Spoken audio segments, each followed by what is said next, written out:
motion moved by Mark Rapke, seconded by Bev Cutting. Be it resolved that the Council of the Municipality of West Grey hereby returns to the open session of Council at 10:08 a.m. Any questions or comments on the motion? Call the question. All those in favor? Any opposed? That's carried.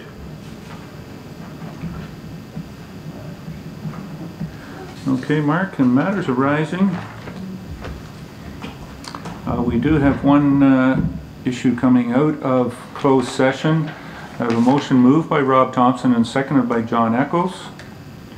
Be it resolved that the Council of the Municipality of West Grey hereby approves items 1 to 3 contained in-camera report FTR 090413. Is there any questions or comments on this motion?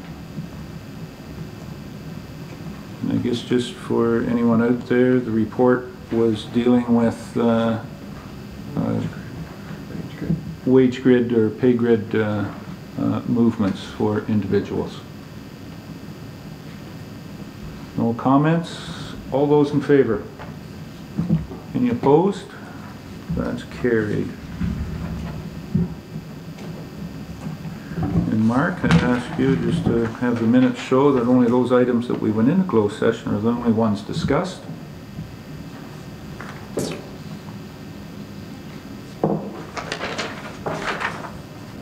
So the next one is up. We have the consent agenda. I have a motion moved by Mark Rapke and seconded by Bev Cutting. Be it resolved that items A1 to C1 inclusive contained in Part 1 consent agenda be adopted. And further that, authorization be given for the actions to be taken as may be necessary to give effect to the recommendations contained therein. So any questions or comments on this motion? Call the question. All those in favor? Any opposed? That's carried.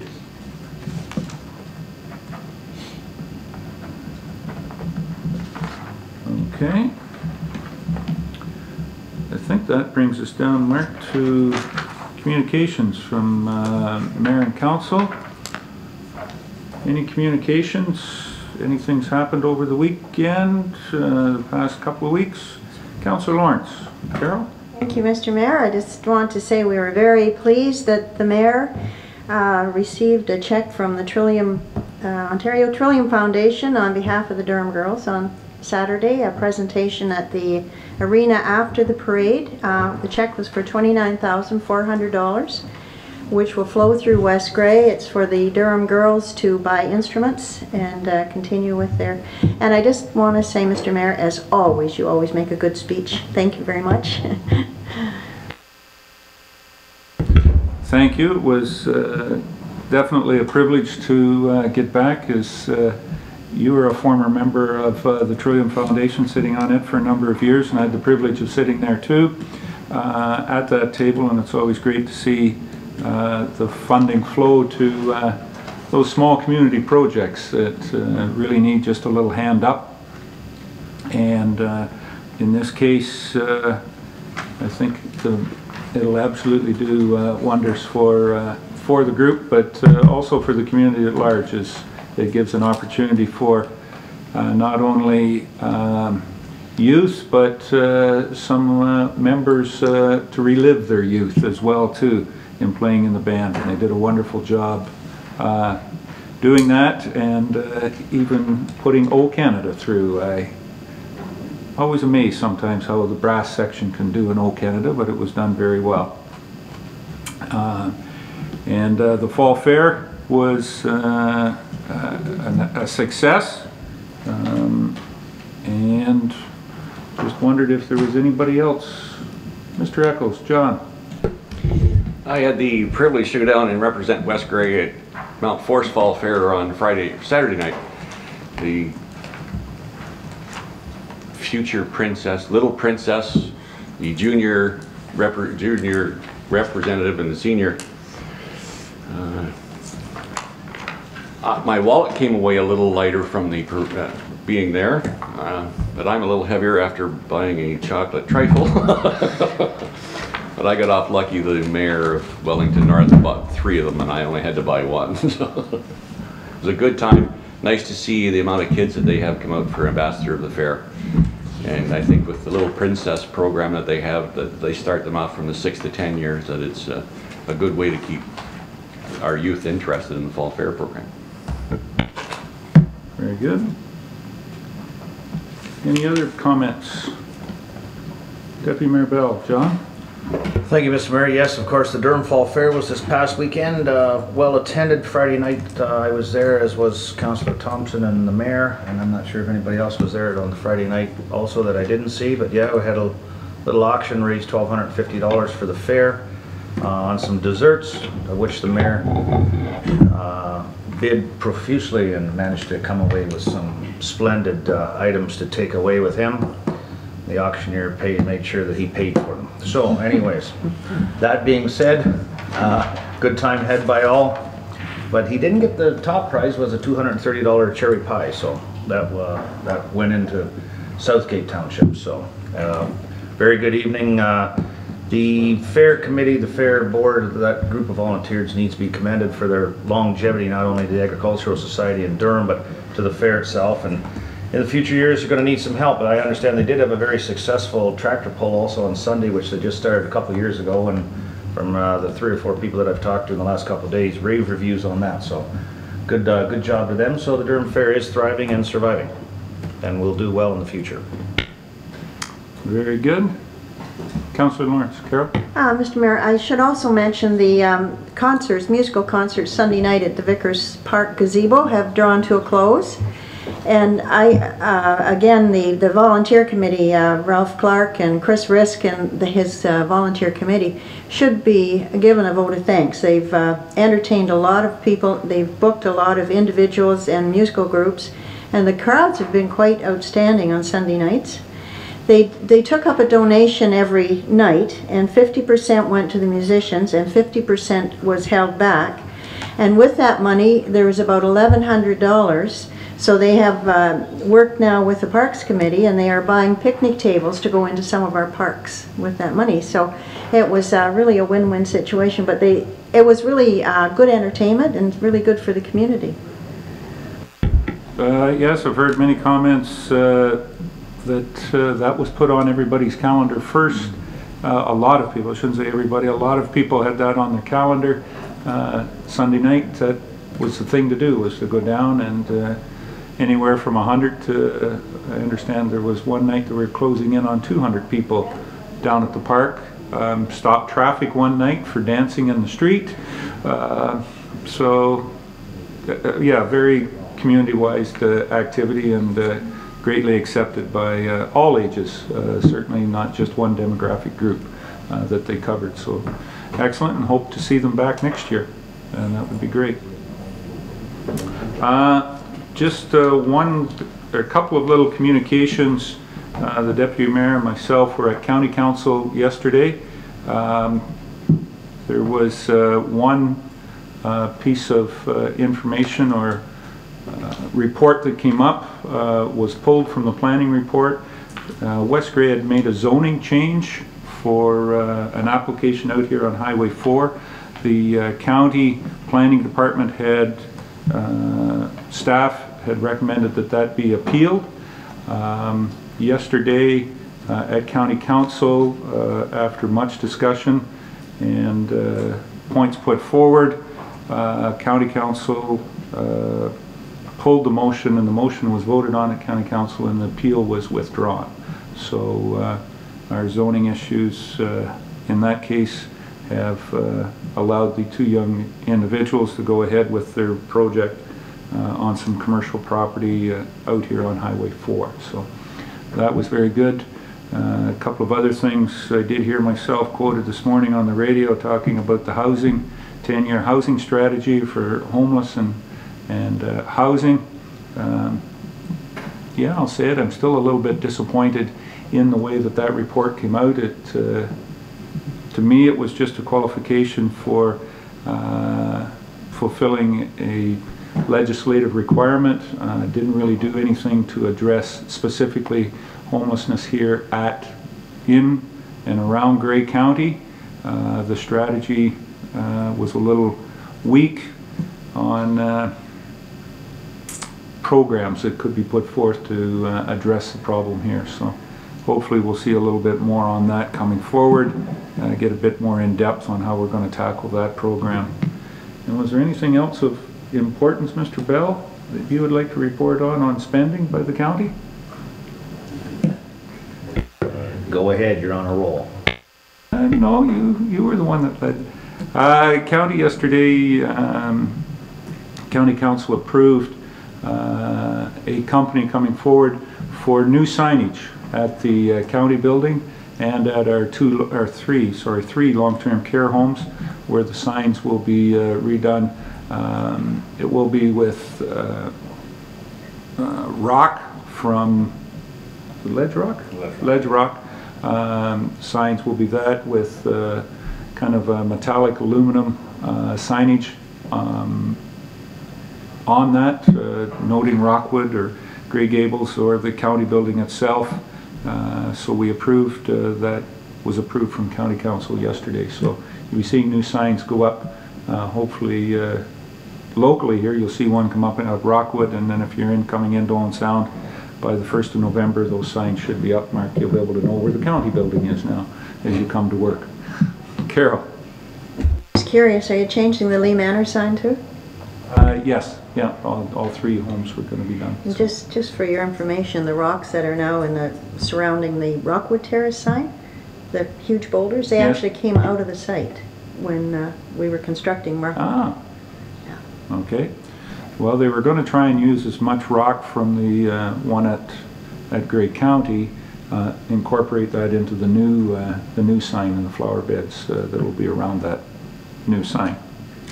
Yes, Mr. Bell. Well, just one piece going in further, and I guess the mayor and I were somewhat disappointed in what did transpire, recognizing that yes, there was lots of reports and lots of input and lots of good ideas, and the design, I don't have a problem with the design. I guess it's the size of the sign, the scope of the signs, and it started as a $108,000 project and ended up at a $192,000 project. Wow. So recognizing, I guess, that yes, everybody likes signage and everybody needs signage.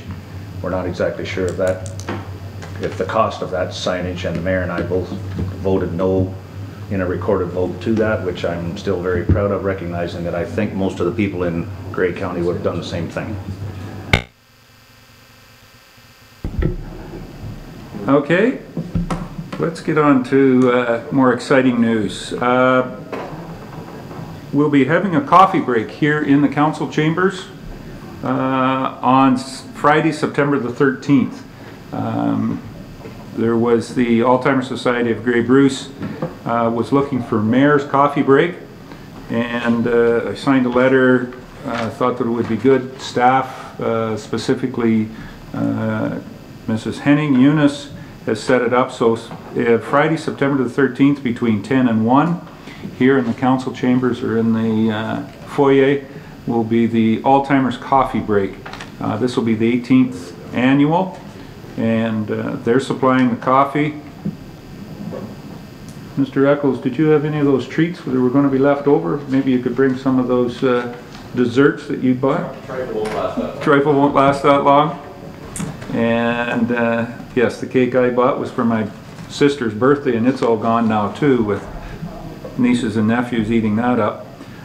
So that anybody that can, stop by council just to have a coffee and meet anybody that's going to be here.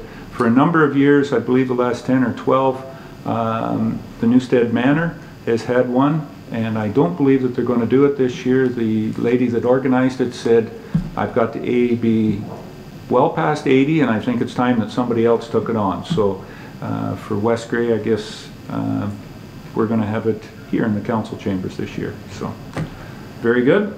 Just if you've got a chance on a week from Friday, on the 13th, to drop by and have coffee here in the council chambers and talk and just bring awareness to the Alzheimer's Society.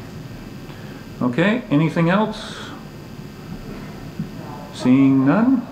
We do have one delegation this morning, and in our package we did have some information. I think Mark has some maybe to hand out, but we have Norm Gamble with us. We employed Norm a couple of weeks ago to kind of give an overview or an oversight, an in-depth look at what CEO or what a position, some of our positions within the municipality are, and look forward to hearing what Norm has compiled for us. Mr. Gamble, I'll turn it over to you. The red button will come on, and there you are. You're live now.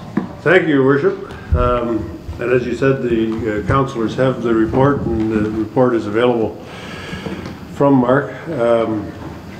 I tried, as I mentioned the last time I was here, to not make it more of a job than it really is. That you asked me to meet with senior staff and to meet with council members and to discuss what is the next style of leadership or form of leadership that you would be looking for in a CAO or in some other leadership capacity. The report hopefully addresses that. I should say, Your Worship, that there were good discussions one-on-one with myself and with the senior staff and with council members, but a number of those discussions would be confidential and should remain confidential. If council wishes to discuss some of the more personal matters, I'd recommend you go in camera if that's the case. But I've tried to draft the report so that it didn't require you to go in camera to begin with. Having met with all staff and with council, although I wasn't able, because of my scheduling, to meet with Councillor Cutting, but Bev was good enough to give me some of her notes that assisted as well. The questions that I asked and we discussed were there, and we discussed them previously, and that's basically, do we require a full-time CAO, or do we require a part-time CAO, or is there a combination of position? What type of leadership are we really looking for? I think the results came back without a lot of surprises. Basically, there seems to be an overwhelming support for some form of a CAO, some form of leadership there. There also seemed to be little, if any, support that would be a part-time position. I think the feeling was that the requirements of the position is full-time, and if you tried to do it on a part-time basis, either it would turn into full-time, or the person in a part-time capacity would be playing catch-up all the time. So I didn't find much support at all for a part-time position. There was mixed feelings on a combination position, and it was interesting. I talked to a number of you about the history of many of our municipalities in Grey County and in southwestern Ontario. When amalgamations took place, they started off, a lot of them, with what was called a clerk administrator or a treasurer administrator, that type of a combination position. And I dare say that served a lot of the municipalities fairly well. But it also appears as though almost all those municipalities have evolved to the point that combination position has become a CAO position. We talked about me also having a chat with some professionals in the field, and I know that the mayor did, and I did as well, have an opportunity to talk to people that are in the CAO recruitment business. They feel quite strongly that municipalities of this size have all come to the point where a CAO position is necessary. The next step was to sort of weigh out the advantages of a full-time CAO with the advantage of a combination position. And here's where we touch on some sensitivities that you may want to go in camera to discuss further. And that's a combination position probably would be made up of an existing function, an existing role. And I'll use Mr. Turner as an example, where you'd have a clerk and combine it with a CAO responsibility. The clerk, or whichever position you're picking, would probably receive the priority attention. And that seems to be what I'm hearing across the province, that where you have a clerk administrator, their first duty usually falls to being a clerk, and then their secondary duty is being the CAO. So there's a different type of combination that came out, and that was not for a dual clerk administrator, again to use that as an example, but to look for a CAO that had also some skill sets that you were looking for. And those skill sets came out in the interviews as being recreation, potentially, being economic development, potentially, being some form of community development. Then there's a number of other needs that were being identified, not just recreation, economic development, but some in terms of fire prevention, position or function. And some of these too were seen as not necessarily being a staff position, but it could be a function that you would do with your neighbors or on a more regional scale. Fire prevention comes to mind in that one.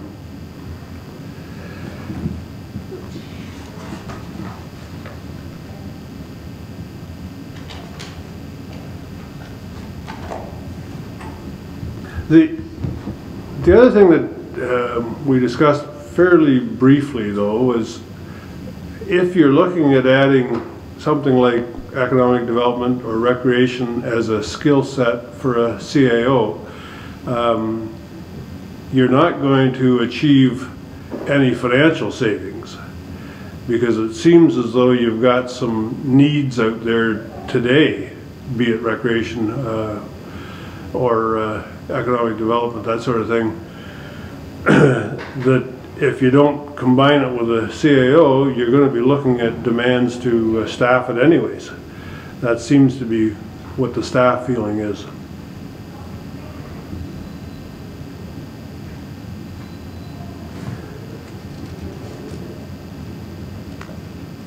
Oh, the other skill set, yes, that came up, that regardless of filling the CAO position, is going to be placing some demands on you is human resources.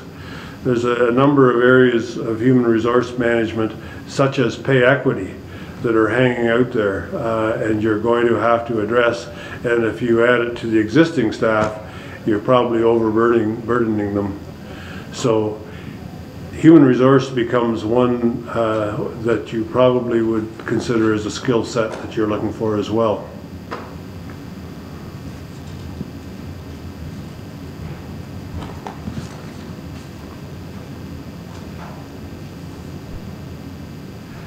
Make a couple of comments in the report too about the excellent staff, and I've had the opportunity working with West Grey staff and West Grey Council over the last probably 15 or more years, since amalgamation, with different tasks that you've had me undertake. And yeah, you've got excellent staff. The concern now seems to be, are they overworked and overburdened, and the morale is bad. I dare say they probably are worked fairly heavily, maybe to the point of being overworked. I don't see the morale problems, which is good, because either staff are hiding it very well and putting up a brave face, or it's not as bad as some of you may think it is. I didn't see a general overall poor morale. There might be the odd spot, but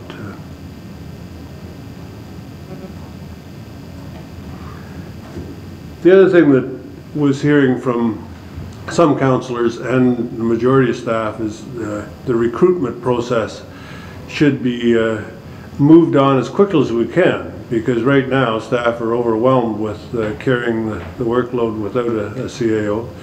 But at the same time, the recruitment people all recognize is so important. If you do recruitment well, you don't have the other human resources issues that come with human resources. recruitment's the most important aspect of human resource of anything. The other one that's on your tables, when you look at especially the inside staff, is the need for some succession planning. If you're not careful, one day we'll be having a real flurry of retirement parties, and that's not good to have them all at once. I'd be happy to answer any questions, Your Worship, or as I say, if we want to discuss more confidential matters, we should go in camera. Are there any questions in a general sense for Norm? I thank you very much for the certainly the in-depth report and being able to accommodate most people's schedules, and I think you're being very kind in saying that it was your scheduling problem. It was my inability to be quiet that made Miss Cutting miss hers. I'll take the blame for that one, Bev. Any questions for Norm?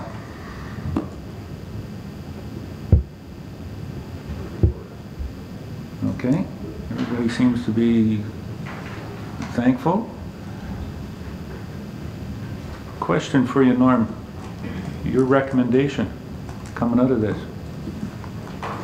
My recommendation would be that you move on with a recruitment of a CAO very quickly. I'd recommend that you use a recruitment firm, and there's lots of them out there. As you said, Your Worship, you've been contacted almost daily with recruitment firms. So there's lots of them out there, and I'd recommend you use a professional recruitment firm. The other thing is I'd recommend council have some discussion about what is those added skill sets that you think you could find in a CAO. Is it human resources? Is it recreation? Is it, and there's a different aspect of recreation. Some people were talking about a recreation director, an old-fashioned recreation director that manages your recreation facilities. Other people were talking about recreation promotion, and that would be someone who would promote your facilities, promote your programs, look at more community events, that sort of thing. So it's, one is a recreation management, the other is a recreation promotion. Might be two different aspects. And the other one is the economic development question. Is that something you think you'd find in a new CAO, or is it something you want to start talking to your neighbors about? Some of the other ones, like fire prevention, I assume you handle as the budgets allow and whatever makes sense. But so that's my recommendation. Don't just say to your recruitment firm, we want to find a CAO recreation director, because you probably aren't going to find that kind of beast. So I think you're suggesting, I'm sorry, go ahead, Bev. No, go ahead. Go ahead. Get Carol to hit the mic for you. Thank you. Very good. With the HR that you're saying combined, that's probably a more likely scenario of having a CAO HR person. Is that like to have the skill sets for both? And what is it that's actually required to be an HR person? Well, that's a good question, because in my experience, when I was the CAO at Grey County, I for some time had suggested to council that we could get away without a human resources department. This was many years ago, because I had had experience in Cambridge as one of the functions being human resources. But I think what you're looking for in a human resources person is somebody that's had some experience in things like pay equity, labor relations, salary administration, which is different than just pay equity. So somebody that's had some exposure to those areas. There isn't, to my knowledge, a standard course that you can say, well, there are credentials, Human Resources Professional Association of Ontario, those sort of things. But what I'm suggesting is likely you've had somebody that may not have had a human resources function that they were responsible for, but maybe they were a department head in a larger planning department, and by virtue of their involvement in human resources, they've had human resources experience. The other is sometimes you'll find somebody with financial experience, and here I get Carrie all nervous, but because of pay equity and things like that, a financial person may have been involved in that type of a process too. So I think what you're looking for isn't somebody with human resources credentials, it's you're looking for somebody who's had human resources exposure. Experience, yeah. Experience, yeah.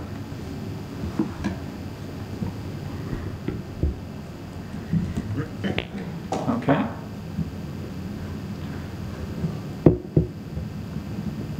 In your mind, we need to sit down, if I'm interpreting this right, Norm, from your analysis,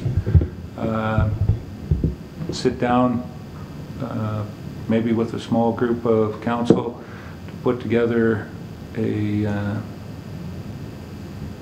job description, some type of an advertisement, looking for somebody to bid on. Your recommendation is to go with some type of a headhunting recruitment corporation or company or individual, and here's what we're looking for. Give us a price on what it's going to cost to find us that individual and who we can work with. That's right, Your Worship. I don't think I'm recommending that you decide on that skill set initially. Let's get the recruitment consultant or professional on board quickly. And how you do that, whether the mayor does that on his own or whether a committee of council does it or all of council, but let's get that recruitment consultant on board. Then let's talk to him or her about how do we advertise, what's the skill set and how do we advertise that and that sort of thing. They'll have a much better idea how to do that than you'd have or I would have to do that. So I think your step number one is get out there and get that recruitment professional on board. And you can do that by asking for bids and you'll get a whole bunch of them, or you can hand pick 2 or 3 and interview them and pick them that way, or pick one. It's a very personal thing to, you know, be able to work with somebody, a group, or an individual or corporation that is going to do that, that is going to be selecting or recommending who the CEO will be. So it's, you got to have that working relationship. Do you feel comfortable with them? So I think an interview process might be the best way to go instead of just the old tendering and for $500 you'll find somebody. And no, that's another issue, Your Worship, is it's not cheap. No. Oh, 500? I had the wrong couple of zeros there. Yeah. And no doubt your recruitment professional, once you get him or her on board, will not only be talking about their own fee, but they're going to be talking about the compensation for a CAO. And that's something I don't know whether you should be discussing it in advance or you wait and see what your response is and then you talk about it. But I do think, and a number of you have pointed out, that you may have to address the CAO compensation. Usually when you go to an auction, you have a number of bills in your pocket and you know how much you can spend. So it's not going to the auction and buying and then trying to find the money. I was going to say, but you usually come home having spent more than you wanted to do.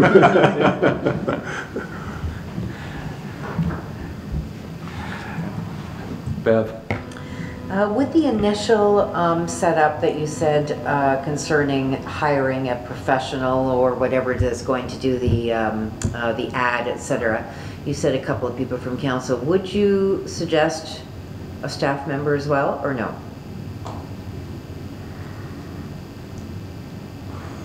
Yes, I would. And to tell you why, we'd have to go on camera. Okay. But sure, yes, I would. Okay. Your staff have been quite open in their discussions with me, and I think that's great.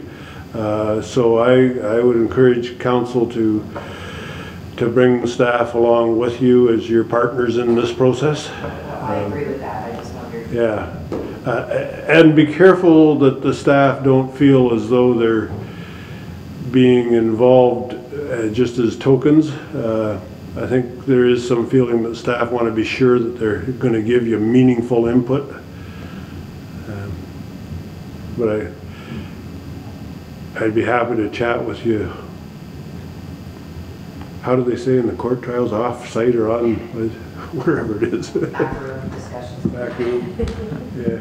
Councillor Lawrence, Carol? Well, Mr. Mayor, it's been mentioned a couple of times that things that can't be said in open and could be enclosed. I wonder when Norm's here if we shouldn't take a few minutes to go into closed session. There might be something he wants to share or a question that somebody has that can't be asked here. Yep, legally is... It's identifiable individuals probably that we're talking about. Mark, we got that process there? If that's your wish, I think it would be perfectly advisable. I don't have anything in particular to ask, but it just seems to me it's a couple of times, Norm's mentioned that couldn't be said, so we probably won't have Norm back here, so it would be nice if we could have a discussion. There are a couple of things I think that are just on the top of your head there that you want to bring out, Norm, so...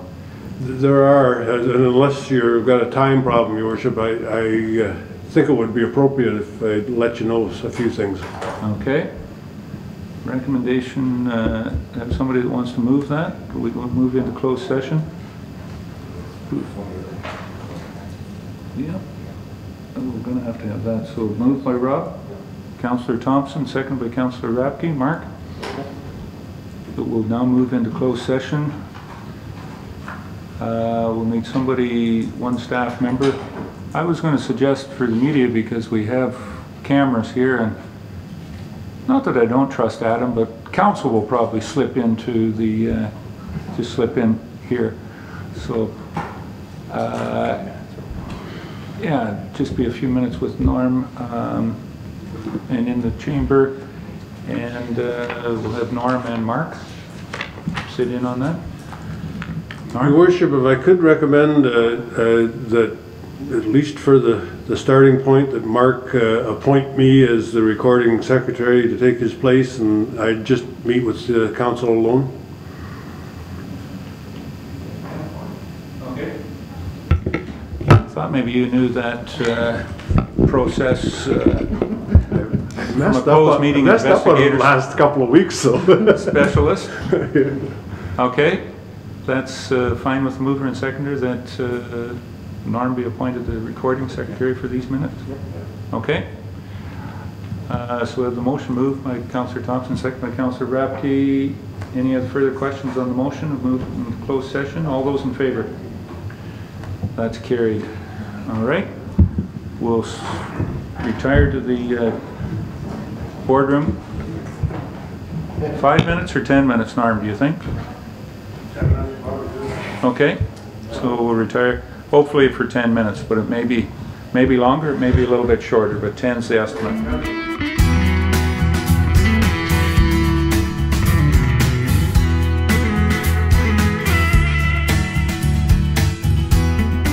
Okay, can I have somebody, we'll call the meeting back to order. Can I have somebody give me a motion to come back to open session?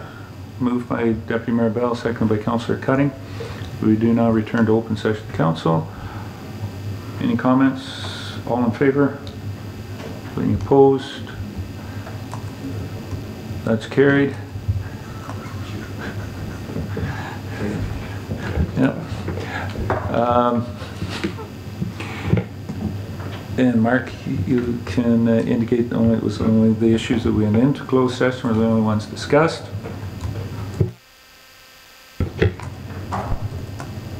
Going forward, well, we have this right on the council position.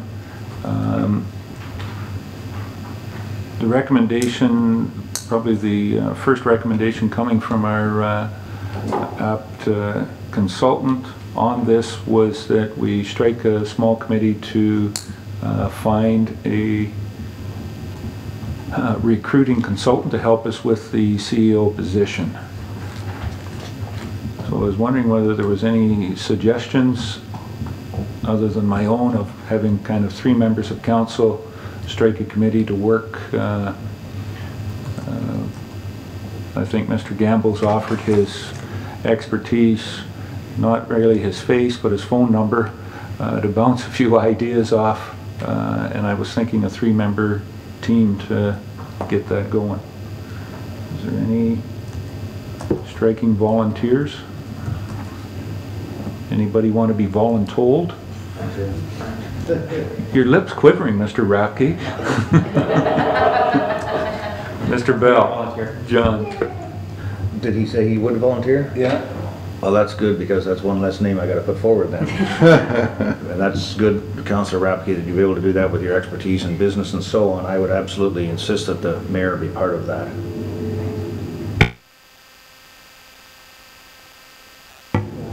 Councillor Lawrence. I'd like to suggest Bev Cuddy. What? Bev, I think Bev has certainly managed people and so on in her past experience, and she'd be an asset as well. How many meetings is this going to be? Yeah, sounds like it'll be one. Well, I would think it'll probably be 2. We'll put together in a short meeting, kind of putting it out there. Can we do evenings? I'm just so swamped with work. Yeah. If it's going to be during the day, I can't do it. If it's an evening meeting, I'm more than willing to, more than willing to take part, but I cannot do day meetings. Well, getting the consultant and whatnot, but I think that we'll probably have to do an interview. Yeah. Well, then that is down Work the road. Yeah, that's down the that I road. should be Just a okay. couple of meetings to get us to get the names coming forward The and next month or 2, I'm just swamped. So. kind of make a selection process down to make a recommendation back to council. Yeah. My only problem is all of council needs to be reminded of, starting next week for a couple of weeks, I won't be available. So that is my struggle with doing something quickly with this, and that was the recommendation from Mr. Gamble, that we get onto this and get it moving quickly. Councillor Lawrence. Well, could our deputy fill in for you until? And I mean, there's going to be times, perhaps, Kevin, that you're not available, that would be nice to have John as an alternative, that he could come for you, or if you wanted him there as well. Well, I'm not as good looking as him, but yeah, you know.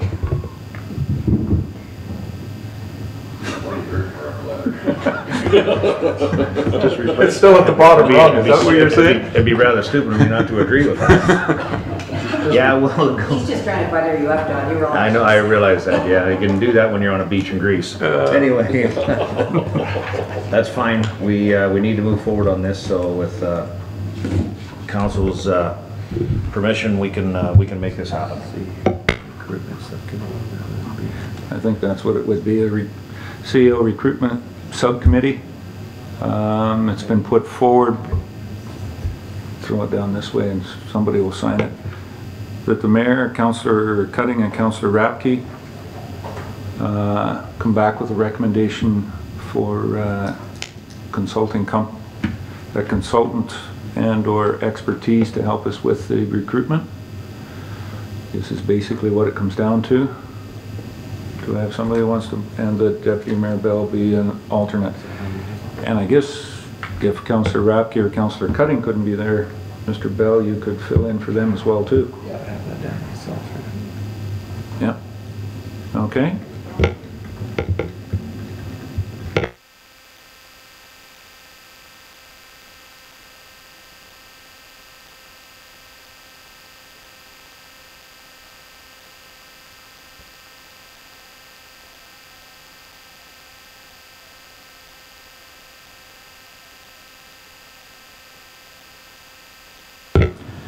Okay, I have a motion moved by John Eccles and seconded by Don B. Marshall.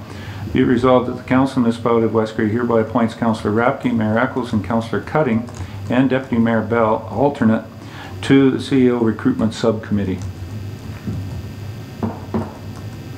Fine with that?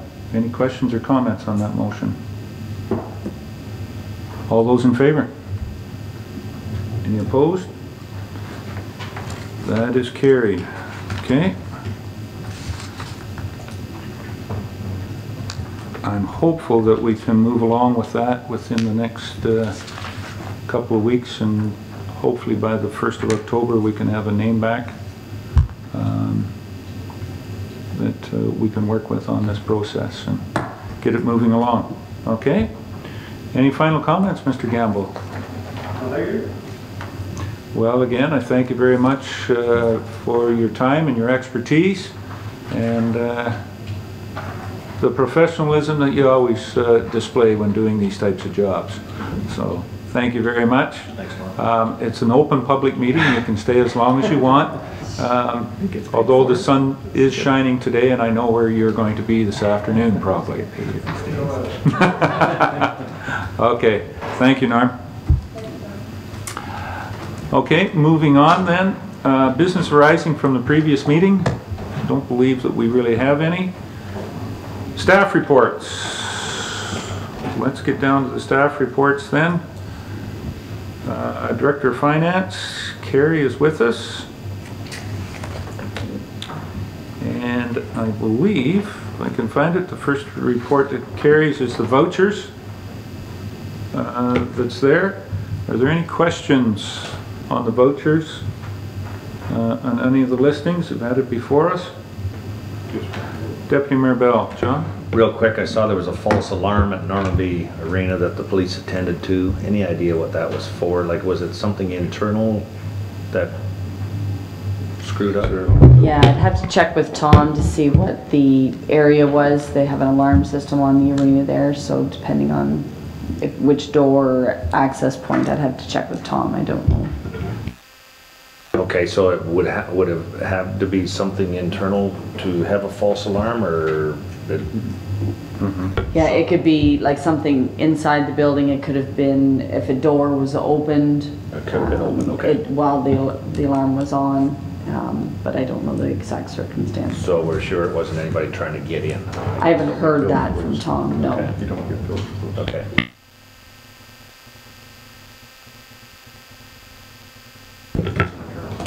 If it was false, it was false, and if there was incident, then it's qualified. But yep. Okay. Any other questions on the accounts? See, Ken, we are expecting some winter to arrive. We've got a lot of salt has arrived. Is that pretty much got the sheds filled up? Yes, sand sheds are filled, that contract's completed. Very good. Millers. Excellent. Okay. There's no other questions in on the accounts. I have a motion moved by Carol Lawrence and seconded by Bev Cutting. Be it resolved that the Director of Finance Treasurer be authorized to pay the accounts presented as voucher number 16, 2013 of the Municipality of West Grey in the amount of $236,297.13. Any questions on the motion? All those in favor? Any opposed? That's carried.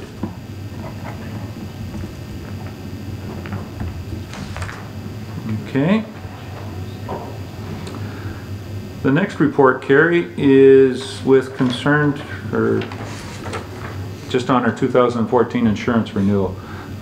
There's not a concern there. It certainly has been sometime 7 years since we've gone out for a quotation, and had a discussion with Carrie about this. Just wondering whether it was appropriate. We usually do that with a lot of our major purchases ongoing on an annual basis. Annual purchases 3 to 4 years. Insurance has been 7 years. What's the feeling of council? Do we vote? John? Mr. Eccles? Some of the various things that I've sat upon, we've never, ever been disappointed by going and having a renew of the insurance. It's always brought us back surprising results whenever we go back out to tender. I would suggest we do it. Okay, Bev, I Councillor agree. Cutting?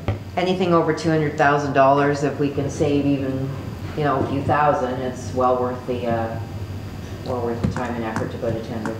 I think it keeps the companies, I know there's only a couple that can bid, but it still keeps them maybe just sharpening their pencil that little bit more if they don't feel like you're going to go to tender for years. And I mean, a 9% increase and a 6% is, and now I realize it went down in some cases too, but you know, those are huge jumps that we need to manage.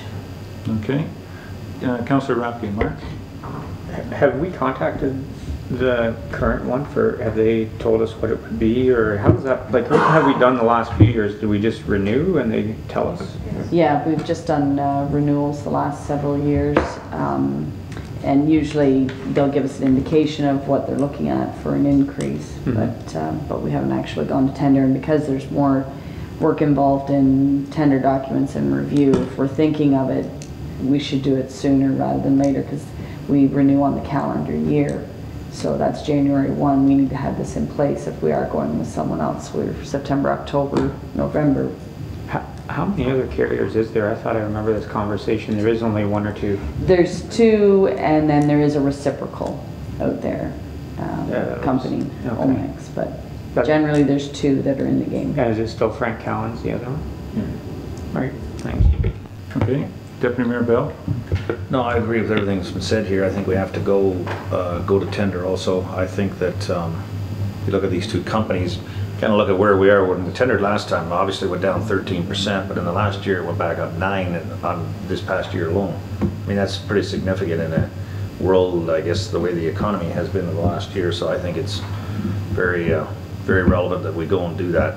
Insurance in the municipality's gone up over $100,000 in 10 years. That's $10,000 a year if you want to do it real quick, but it's went up and down a little, but I don't really understand why it went up $20,000 a year by itself alone last year, so tender it. Thanks, Mr. Mayor. I agree with going to tender too, and I just want to make a comment. One of the supposed savings of amalgamation was supposed to be insurance. Municipalities going together, and when you look, we've gone up, like since '04, we've gone up 100,000. So it's 100,000 plus, because it was, what, 2001? So it certainly didn't come out as a true savings of amalgamation. Yeah. But I certainly think we should go to tender. It's time. And I think that the two companies out there, they realize that, so they'll probably be expecting it.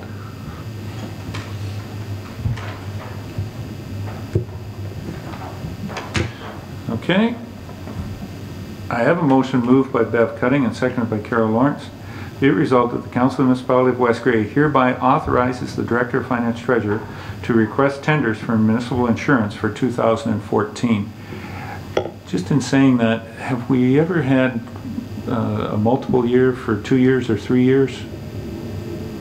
Just gone on a year-to-year basis? I know we tried to look into that last year, but we weren't able to secure such a policy. Yeah, fixed. Yeah. Yeah. Okay. Any questions on the motion? This time, call the question, then all those in favor? Any opposed? Declare that carried. Okay, Carrie? Thank you.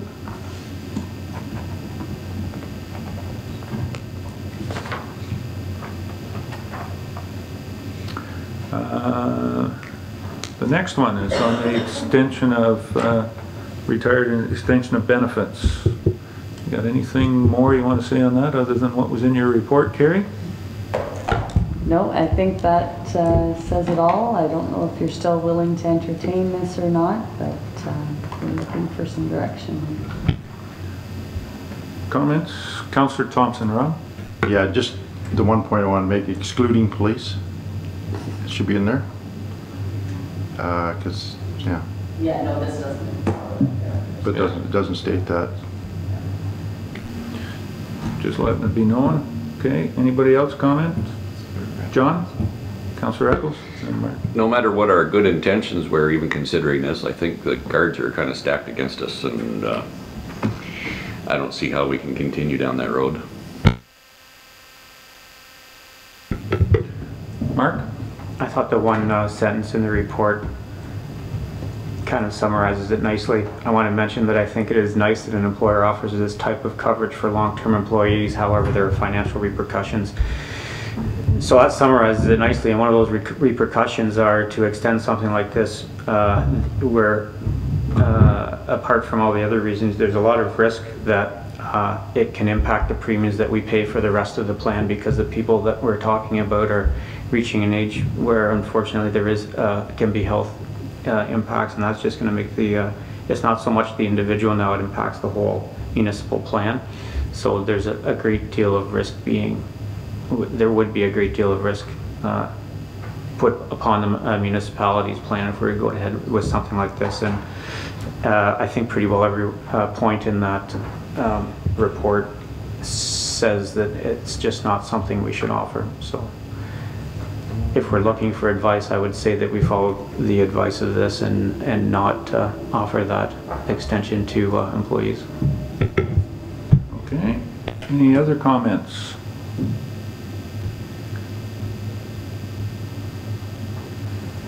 So what do we got with this, Mark? Stay the status quo, or do you want to, does council want a motion? Just direction to maintain for our employees. There is a employee package, post-retirement package that I believe Sun Life, which is reported in here, that the individual can purchase. It is not as lucrative or coverage isn't as extensive as what we have locally, but it certainly is available there for somebody looking for a group benefit package. Okay. Very good. I think that's about it, Carrie. You got any other verbal updates you want to give us at this point in time?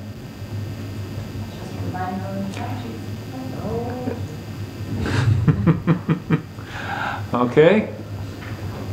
Thank you, Carrie. We'll swing over to Public Works on the other side of the room. Ken, your first one is dealing with the Irish Lake speed reduction, which we've gone through Committee of the Whole, and you have the bylaw prepared here, and I think Grey Highlands has finally speeded up their process because they are the ones responsible for that road.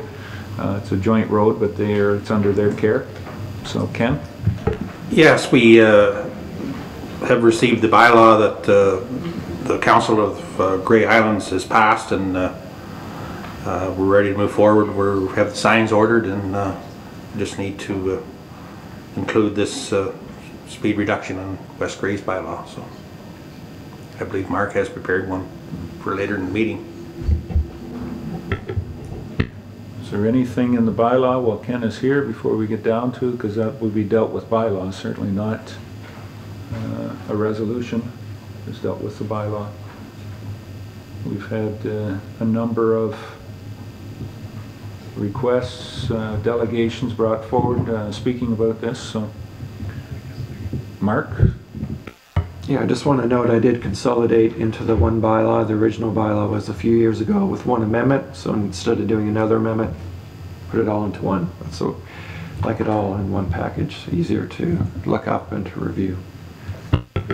Okay, thanks, Mark. All right, if there's no questions, then we'll move towards that coming forward.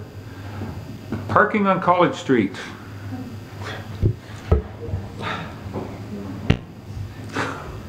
Ken, the letter that came forward from the South Bruce Grey Health Center, or the hospital, this one letters come from.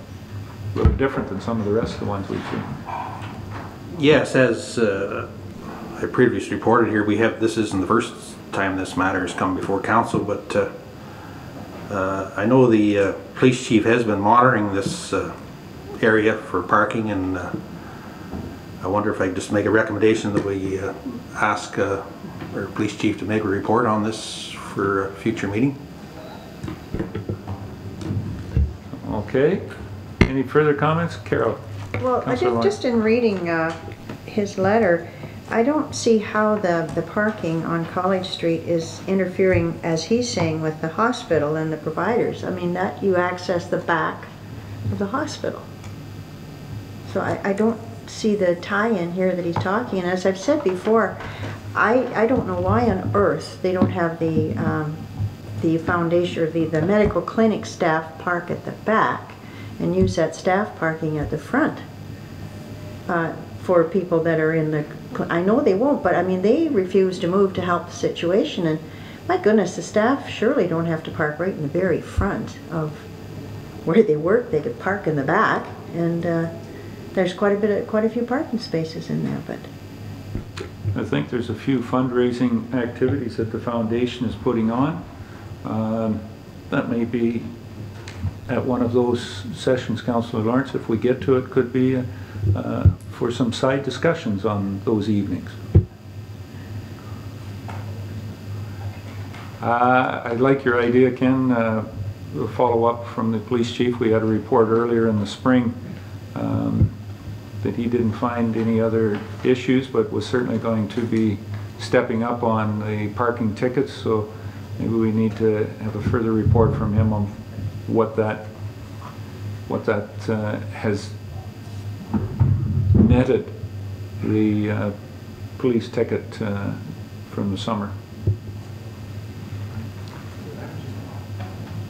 Okay.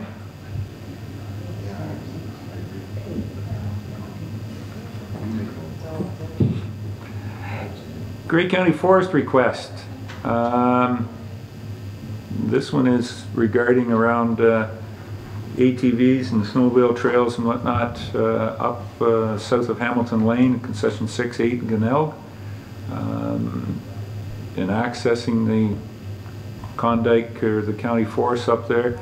County is looking for permission to put up some gates, and I think we have some information. And Ken, any more comments on that? Just that the planning department, I guess I understand they must look after the forestry side of the county. They seem quite determined to move forward with some sort of restriction on what traffic goes through this area. I did send them the bylaw for the ATVs that are now using that area, and they come up with a type of gate that would allow the ATVs and or snowmobiles to access this without say a pickup truck or some sort of whatever else is being used up in there. But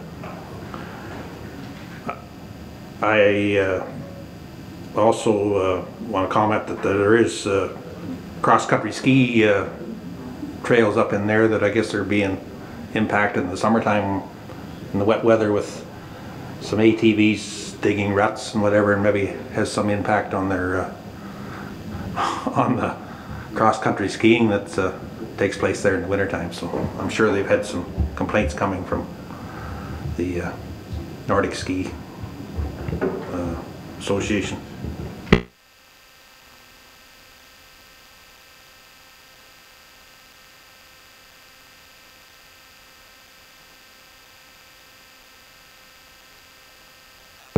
Grey County is going to maintain these gates, I assume, because most gates, no matter how well you put them up, if you hook 2 or 3 pickups on them with a chain and give them a good jerk, most of them get pulled out of the road. They can go down anyways. We've had this problem with that Saugeen Valley and all the land that they maintain. They put boulders in there that weigh 10 tons, and somehow or other they managed to drag them out of the road with a truck and still gain access. So I wish them well. So I'm taking it you're giving your approval to the county to go ahead and make a gate. We have just keep. Is there a consensus? Anybody got a problem with the county trying to maintain and look after these trails in the forest? Don, Councillor Marshall. I guess the trail groomer for the snowmobiles, well, how are they gonna get through with the groomer?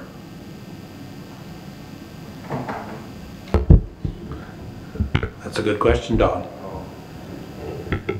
Councillor Thompson thinks he has an answer for it. Yeah, these gates, I was talking to the contractor this weekend. It was awarded, this project has to have completed by Thanksgiving. But anyways, there's a key and a lock system. You pretty much have to stand on your head. The groomers will have a key. Any property owners that need access in there will have a key.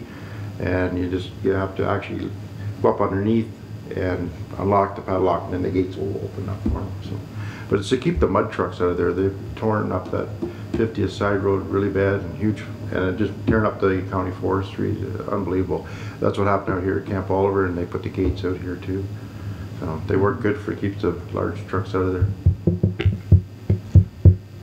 Mark, Councillor Rampy. Were they just doing Hamilton Lane continuing south? Is that what this says, Ken? Are they going the other way across too, going east? In fact, there's kind of both those concessions. Are they doing 2 gates or just the one? My understanding, Mark, is it's just Hamilton Lane going south from concession 8. Yeah. Nothing. Yeah, so it's just one gate right where the old clubhouse used to be, basically, right? Yeah, I assume there'll be one gate on from the other end on concession 6 too. Oh, from the other end, yeah, right. Yeah. Okay. Right. Yeah. No? Yeah.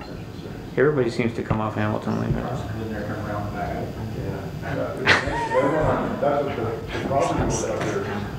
I'd love for someone to put gates on the end of, at concession 6, because they got to go in there, they'll go up in there, and then they'll burn around and back out. Yeah, it's been a problem. I guess this past weekend was terrible up there with those trucks. Well, county has the solution. Maybe they just have to expand it a little bit, but we'll start here and work our way forward on solving the problem. It's not something that is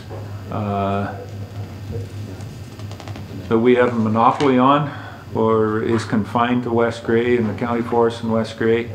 A number of years ago, this started over in Bruce County, I believe in the swamp over there in the Greenock Swamp. One factor I heard was that they had a truck buried, and it took 2 tow trucks in to pull that one out. But they had a puddle that started 6 inches deep, and by the time they were done, they were 15 feet before they got them. So all access now has been closed off to the Greenock Swamp in there from the cause of this problem. They want to do it on private property, which there is a few out there that do. Keep it to your private property. Okay, so I guess, Ken, you can get back. I don't have any negative aspects here. John, Deputy Mayor Bell? Well, just in chatting with my cohort, Councillor Thompson here, I guess at the north end, that's county forest, okay, off of concession 8, right, going south. So at the south end of 50, off of concession 6, I guess that's our road allowance. Would that be true? Does anybody need to get up in there? Recognizing that road allowance is, I guess, going to be closed at the north end. I guess I'm looking at what happens if we put gates on the south end and give keys to the 2 abutting landowners if they need them. We would keep the trucks out of there and solve the problem from our end. And I'm just throwing that out there. Should that be something we do, or should we investigate that or think about that? Yeah, maybe we should investigate that. There is some farming activities, I know, along the 6th there, just west of that intersection. So, but not on 50. On 40 there would be. Currys have land in there. Oh. Don Curry. On the 6th. I guess does he access off the 6th? Yeah. Oh, okay. Yeah. There's nothing on the 50th at all. Okay. The gentleman owns land on the west side of the 50th. He has a gated where the ski trail used to come up through there. He has to actually gate it and post it now as a new owner of that property. And he put gates further on the 50th too, on his property to stop anybody from going in there. But the issue up there is in and out of off the 6th going to the Klondike Clubhouse, and then there's a large hole that's actually swallowed one truck already. Yeah. Pretty popular mud bath Yeah, in it is. there. Yeah. Ken, can you maybe see what the county has and bring us back something and looking at that? But I guess in going forward, tell the county we don't have any objections and they can go ahead and put their gates up. And we'll see if Mr. Eccles can get his portable welder out to help them fix it, apparently when he sees it going to be broke. Okay, it is still an issue. It used to be fast cars and burning rubber on the highway, and now it's big rubber and burning mud holes in the forest. Okay. Well drilling quotes. We'd gone out, had asked for looking for a new test well, or new well, and to put in a test site just off of George Street on the property we have there. And Ken has brought us back the quote, looking for accepting that quote. Any other comments, Ken? There was actually 3 invitations went out to companies to drill the well. We received 2 back in. Certainly there's quite a variation in the prices of the 2 well drillers, but the engineer that initiated the well drilling has recommended that we use the 10-inch casing. They're anticipating we do hit a large volume of water there. I believe when the well was initially drilled down there was 250 gallon a minute, so they recommend we go with the larger casing. Okay. I have a motion moved by John A. Bell and seconded by Rob Thompson. Be it resolved that the Council of the Municipality of West Grey Council hereby accepts the quote from Highland Water Well Drilling Inc. for the construction of a new 250 millimeter test well and short-term pumping test as per specifications on the quote at a cost of $40,210 plus applicable taxes. If I'm not mistaken, Ken, we had budgeted $50,000 for this? 40 to 45. Sorry, 40, okay. 45 was the resolution. 45 was the resolution, so we're under budget. That's what I was getting at. Any further questions on this motion to accept the tender for the well?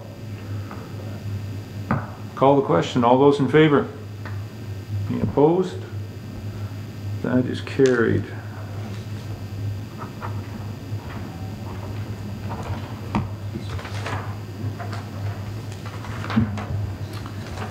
Okay. And the last one was the, I think this, yeah, this is the last one for you, Ken, is number 5 is the extension of the Durham Arena snack booth contract. Any comments on the contract, Ken? No, my understanding is she done a very good job in 2013, and I think she's welcome back with open arms over there to continue in 2014 for the 13, 14. time of the year the ice is in the arena. Yeah. Okay. Any other questions before we introduce the motion? Have the motion moved by Carol Lawrence and seconded by Mark Rapke. Be it resolved that the Council of the Municipality of West Grey hereby approves the extension of the existing contract with Denise Grove from September 10th, 2013 to April 30th, 2014 for the operation of the snack booth at the Durham Arena. Any questions on the motion? Call the question. All those in favor? Any opposed? That's carried.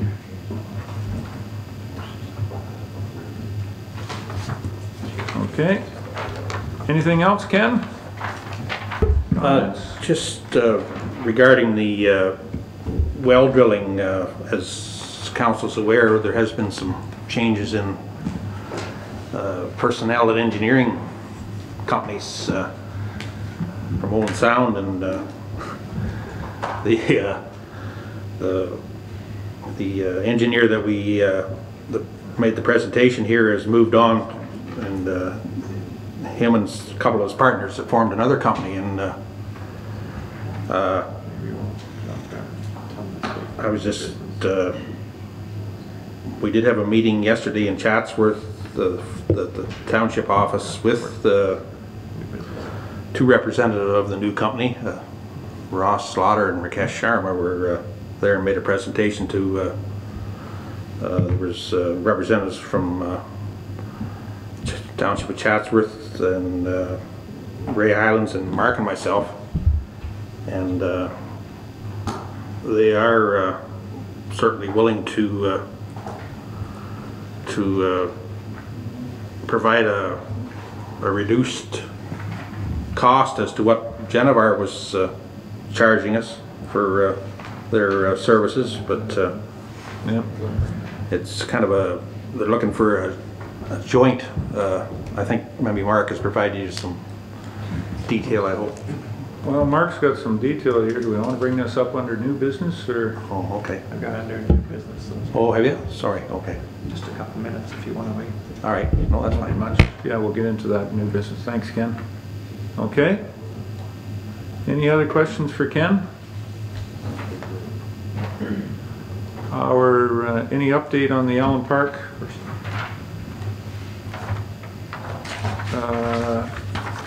Hard surfacing, I guess surfacing, it was talked about being done this week? Yeah, it's still on for this week, Thursday or Friday, I believe. Yes. Okay, very good. I'd like to get that done. Carol? I'd just like to ask Ken, you were going to have a conversation with somebody from, I think, Natural Resources about the red-sided dace. Were you able to do that? I have a meeting next week, that's why I'm asking. If you don't, Ken, maybe you could, if you have anything before we meet next Tuesday morning, if you have something I could take to the Newstead Rec to just update them. Okay, I did have contact with the Ministry of Natural Resources, and they were supposed to get back to me again here, so hopefully I can provide you with some more information between now and Tuesday. So, okay, I will contact you as soon as I get it. Okay. I'm having a meeting with Saugeen Valley this afternoon, so I'll bring that up and see if maybe we can attack this from the other end, through the Ministry of Natural Resources.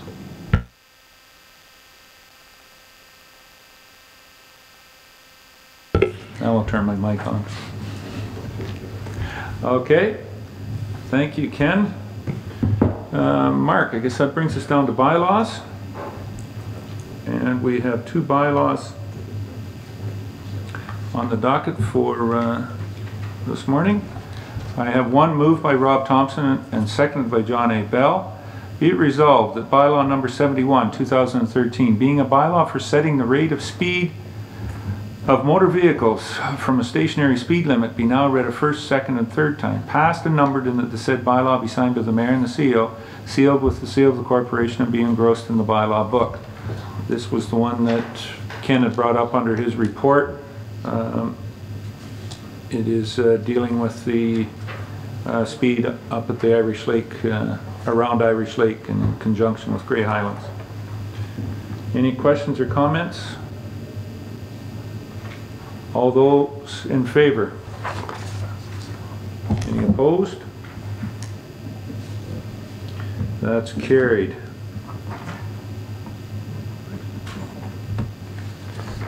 Okay. And the second bylaw is dealing with the Elmwood Homecoming and providing some seed money for them. I have a motion moved by Carol Lawrence and seconded by Bev Cutting. Be it resolved that bylaw number 72, 2013, being a bylaw to authorize a loan to the Elmwood Homecoming Committee to provide seed money for the Elmwood Homecoming 2014, and to provide for repayment of the loan, be now read a first, second, and third time, passed and numbered, and that the said bylaw be signed by the mayor, and the seal, sealed with the seal of the corporation and be engrossed in the bylaw book. Any questions or comments on this bylaw? Councillor Lawrence. I just have a question. Is that money just going to be turned over to them? I know with Durham it would stayed here and the bills ran through here. But I'm wondering if are they just going to turn it over to them, or going to turn it to Brockton, or what's happening? Mr. Thompson, got any answers on that? As a result of last week's meeting, I was quite surprised when the chair brought forward that they were asking West Grey to send them the 10,000, and they were going to put that in their bank account and use it. I was quite surprised because that's not the way it was handled last year. It was left here, and if they needed it. But they're under the impression, and they can draw the interest and so on, whatever investments they can make over the year. So I left it at that. So yeah, that's what they plan on doing. Dump it in their account. Bev? Councillor Cunningham? I would suggest that we just send back a notice saying we gladly, you know, fund the 10,000, but it remains in our account, and that they should just submit their bills, and the bills will be paid. But it remains under our control, as it always has, even for our own different homecomings that have happened in the past. Just to add to that, I did tell them, though, I mentioned to them they should submit their bills to Brockton and go through their municipality. Well, then how does that work? Well, they don't have a law. And I think that's the whole thing. Yeah, if they want to take the 10,000 and put it in the account and get, well, they might get 1.5%. But the whole thing is running it through the municipality because of our ability to recoup the HST. You know, you're looking at almost a 10%. We can't recoup the whole thing, but it's almost 10% on that money that can be recouped. Councillor Lawrence? Well, I just wondered, is Brockton providing some seed money as well? Same amount? Yeah. Into their account? I have no idea. They haven't approached Brockton. You know, to add to that, Brockton 3 months ago did appoint a council rep to that committee, and to this date has not attended any of the meetings, so they don't know what's going on there. So I find that shocking. I did speak to the Brockton mayor, and he was into the thought that they would be supplying, you know, when the request came through, that they would probably look favorable on that, doing what West Grey has done. I'm just wondering, before the request, following up on what you're saying, with this, that we've passed the bylaw and sent it on to them, but put a letter to them, you know, it would be favorable economically for them to run the bills either through either one of the municipalities with this funding for booking the bands and whatever else, the food catering that you very much are aware of, Rob. yeah, and that's basically the way I'd put it, other than I was kind of led to believe that Brockton should be looking after most of this event, and it should be going through them, so I kind of left it that way. I didn't want to commit West Grey to anything, so, but that's why I told them it should be going through the municipality so they get the HST.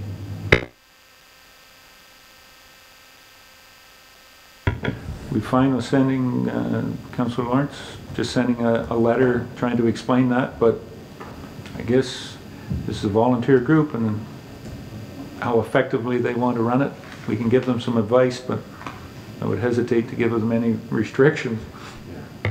Well, I read Carol? number 2 said that the money will be forwarded as required and requested, so I would hope that we would only forward it, like if they have some bills that they request that we just don't send the whole 10,000. Like, that's unusual. That's not certainly something we normally do. Either that, or it would go to Brockton to, and if they're going to run their bills through Brockton, I would feel better doing that than just giving it like that. I've never done it that way. So No, it's just not been done that way. setting a precedence there. You didn't call a vote on this one yet, did you? No, I haven't.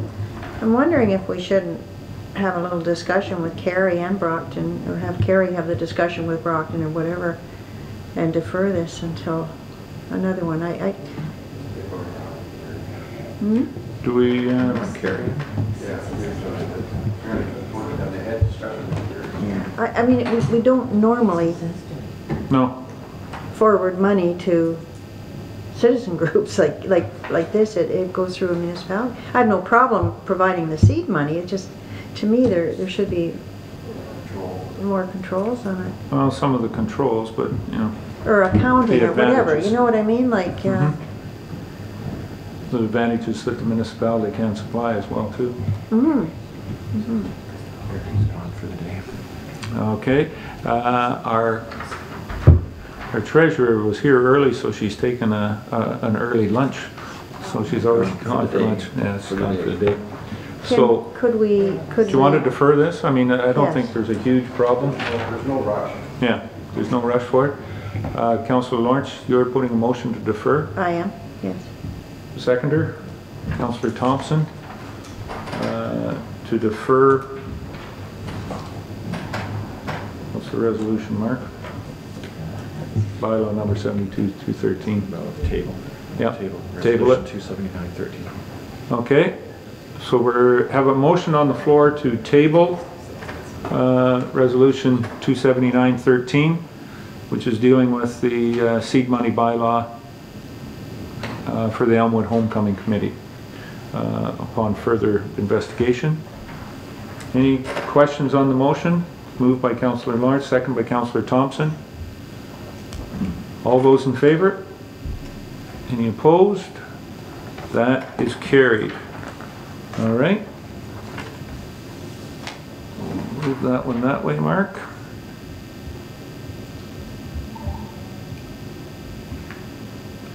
And I believe we have, that's it for bylaws.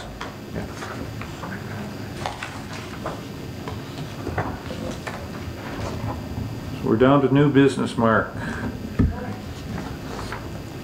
We stepped into some of that new business. We'll get the easy one first.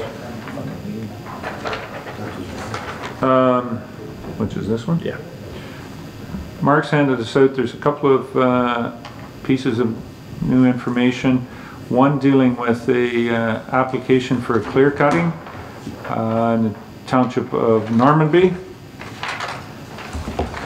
down on concession 1. 6 acres. And it's a small piece, as you can see from the map, fronting out onto Highway 6. And go ahead.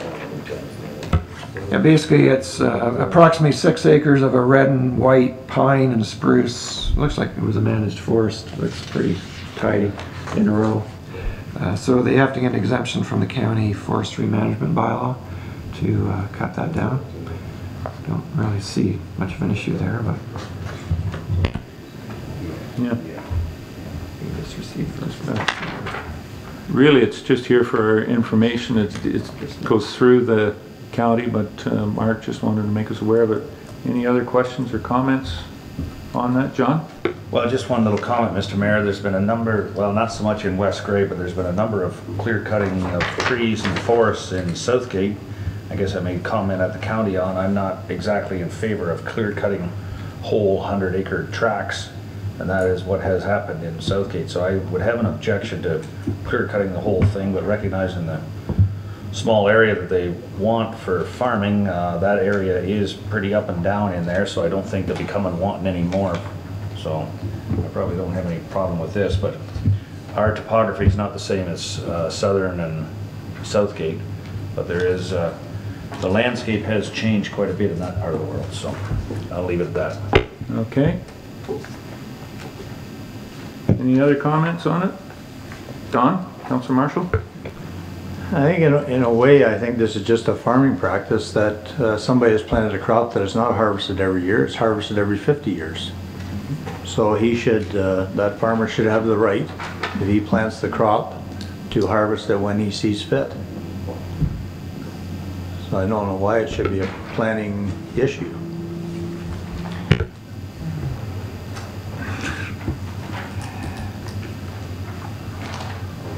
We'll let the knowledgeable people at Grey County Planning Department and Committee get onto that. And I do agree, if it's planted, it's got to be harvested at some point in time.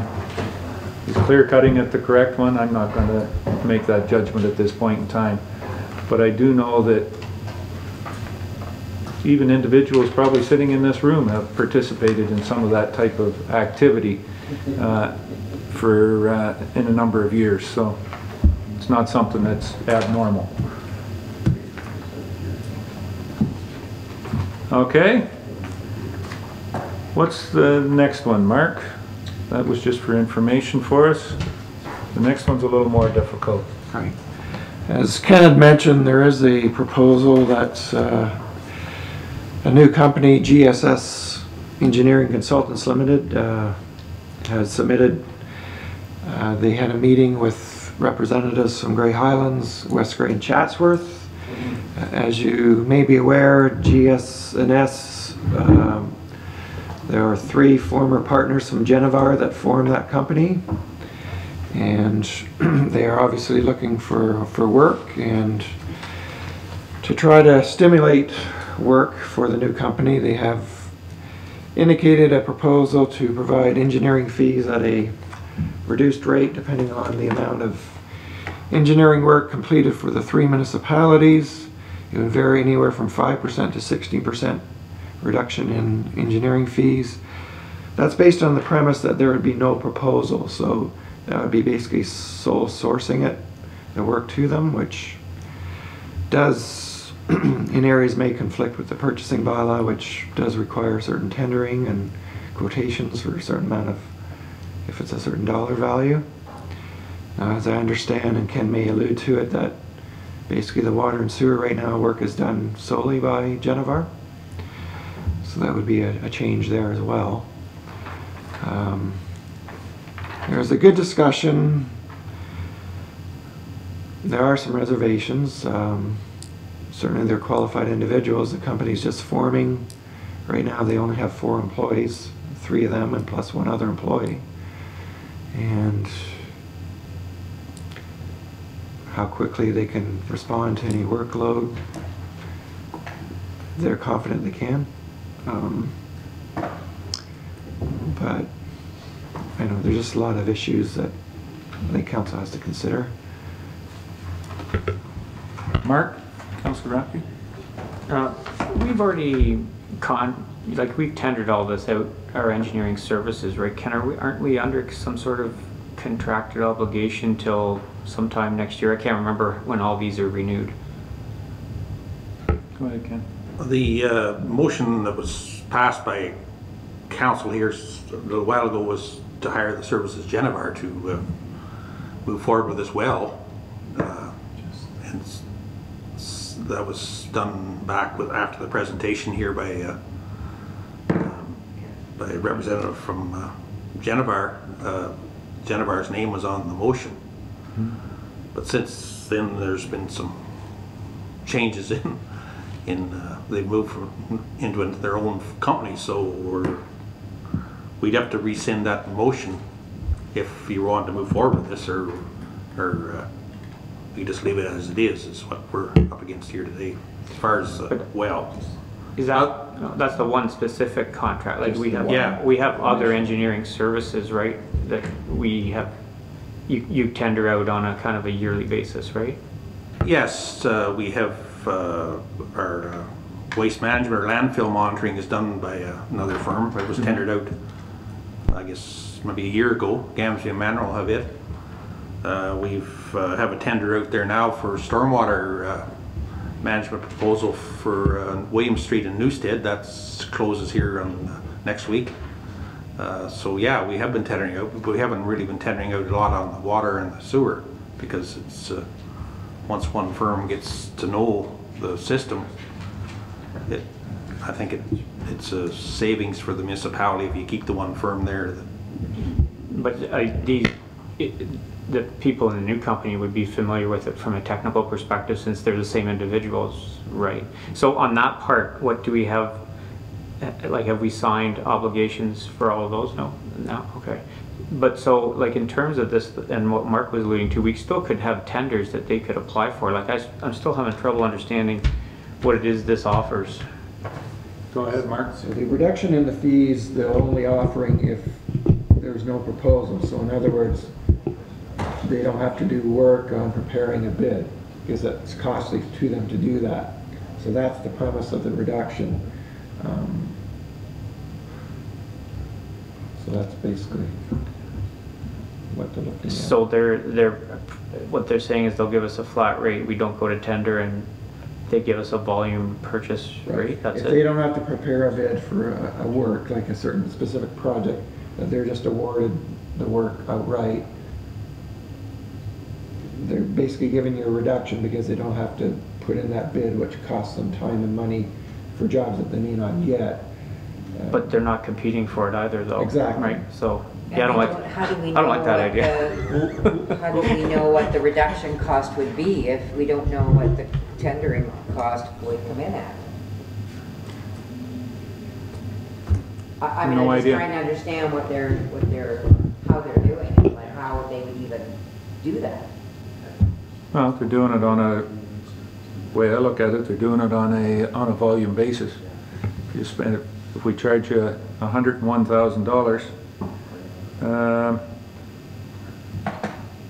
we'll drop it by 9%. So in other words, they're going off what has previously been paid to do that part of the tendering that has been done. I Okay. assume, yeah. All right. Work on this. John, Councillor Eccles, then I'll get you. I think I had my question answered, but I know I have a lot of friends that are salespeople and whatnot, and they just love to get in deals like that because let someone else do the work, and then they'll just knock 10% off the tender and send theirs in. I appreciate the 10% off, or whatever it works out to be on their schedule, but if they're not going to do any work up front, I can understand how they're doing their savings, but I like the tendering process a lot better. It's more open. Carol? Councillor? If we don't agree to this proposal, are they, would they be tendering, when we do go out to tender, would they be putting in bids? I mean, it seems, those are the people that have dealt with all of our issues. I'd hate to see us getting some unknowns from Genevar. Would they, in fact, would they tender, or is this the only way that they'll work? I would assume they're going to have to tender if they want to work, if that's the way we're going to do it. Where this come into play, of course, you can see there's 3 names on the top there. They're trying, you know, and we've looked at that. How can we partner? We've done some of this small stuff, and I think between staff, and I did have a conversation down at the AMO conference with a couple of the mayors and a couple of the staff on this of, you know, are there ways where we can find savings by combining the 3 of us instead of, you know, giving some guarantee? My other question is with regard to the records. Are they ours? Or That would be a good question. Mark? So there is a bit of a contention between Genevar and the new GSS Engineering in terms of records. GSS, the new company, we're hoping there'd be a fairly amicable agreement to accessing the records from Genevar. That maybe isn't happening at this point. They are, in essence, any work that's been done by West Gray is really our documents too, and we have probably some of those documents here at the office, maybe not as easy as accessible as we'd like, but may have them here. But I guess it's not known what the cost might be even to West Gray if we request certain information from Genevar for our own purposes or otherwise, for another engineering firm, what their charges would be to West Grey now. I guess if Genevar was difficult with that, they might find it difficult to find work with West Grey, perhaps. There's sort of a two-way street there. But in answer to the tendering question, yes, they'll definitely tender out any jobs that are tendered. I'm sure they'll submit bids. You just won't get that reduction in the percentage. Now, if they're a new company upcoming, maybe they're going to sharpen the pencil anyway and try to get these jobs. But I think there's certainly a worry with definitely water and sewer, which they basically do all the work, like Ross Slaughter and Rakesh Sharma, who are two of the three principals that have done basically all that work for West Grey and the water and sewer end of it. And Genevar is the one that's basically been doing it. So that's certainly an issue to those two if Genevar continues doing that. You know, you're going to lose on one hand the two principals dealing with that have the information background. On the other hand, you have Genevar, who's a very large company that might have resources to bring in other staff members more readily than perhaps GSS. So it's a bit of a pickle. Councillor Rapke? Kind of wanted to pick up on what Councillor Eccles said. It's a lot more transparent process if we stick with our, I think what I understand to be our bylaw right now. Mark, you alluded we might have to change it. This is, I mean, when I read this, it says it gives us percentage discounts by how much we spend, but the question is how much is the original amount that's going to be discounted? And that's why the tendering process works, because if you want the business, you build your discount into your tender on the hopes that you get the business. What I see here is I'm still not sure there's discounts, but off of what? It's that off of what that's the problem. Okay, Mark?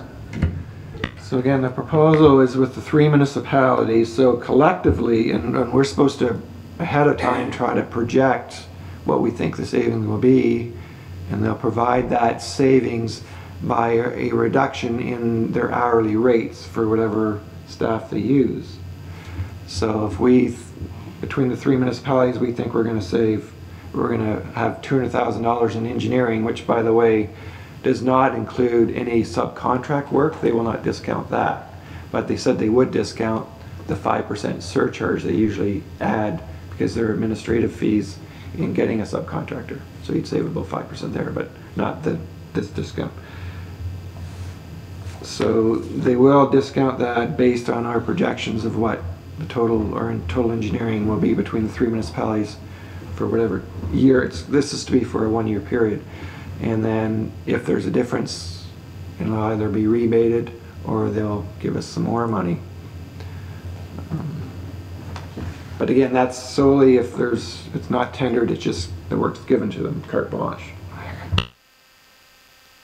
Councillor Lawrence, Carol? I've asked this question before and I've never actually got an answer. What do we spend in engineering fees in a given year, and particularly to Genevar? I think it's substantial. And if we were looking, again, I don't know if we can do this, but if we're looking at it from three municipalities, I would think it would be a fairly large discount. Do we know what we're spending yet? Ken? Well, it certainly depends on the capital projects we have on our budget. Like this last year, we had very limited spending for engineering work other than certainly our landfills, which is required. But until this last month, when we had the services Genevar to move forward with this drilling of the well, we haven't really had anything to do with them much. What would we spend even for water, sewer, and landfills? So those are the things that they've generally been doing outside of major projects, right? What would that be in a year? I believe the landfills are somewhere between 25 and 30,000 for those monitoring reports. But unless there's something specific we need them for, in water and sewer, we don't really hire their services unless there's something comes up. Like we've had inspection reports where we had to hire them to make improvements to the water or sewer systems. But certainly this year we haven't. I'll be bringing forward those inspection reports at the next council meeting, and there's no work required at all for this year. But it's on an as-needed basis, and this year we haven't had a whole lot. So, but then next year, if we move forward with the well, we're going to need somebody to design the system for the treatment system and the expansion of the clubhouse, or not the clubhouse, but the the pump house. And then there'll be an environmental assessment that needed to be done. So that's going to, you're probably into $60,000–$70,000 worth of engineering work there. But this year there hasn't been. It's been very limited, Carol. Sometimes if we're applying for grants, there's substantial costs too, aren't there? Yeah. Getting some of those reports, Mark? Well, it sounds like a lot of the things that we do, Ken, then they're project-based, right? They're more capital. So again, that just seems to me to fit more into the model of just putting out a tender. And if they want to give discounts, they'll have to give it at the time of tender. I still not really comfortable with the suggestion that the proposal they've put forward. I think just from a process perspective, the transparency and just the process we have now, I think builds the discount in, and it's just I think that system works. This one just doesn't. I'm not big on it. John? Yeah, I would think Councillor Rapke has summarized fairly well that if we need something done and we're happy with the price, go forward with the price. I can't single source stuff out there, or else we just pass a resolution here to go to tender for insurance. It isn't that we maybe don't like the insurance cover that we have, but we realize there's options, and I think to do good business you have to take a look at that. So I like keeping our options open, recognizing unless you got a big project, hey, you can always re-tender it twice also. And or at that time, if you want to specifically source somebody, I believe that option's there also.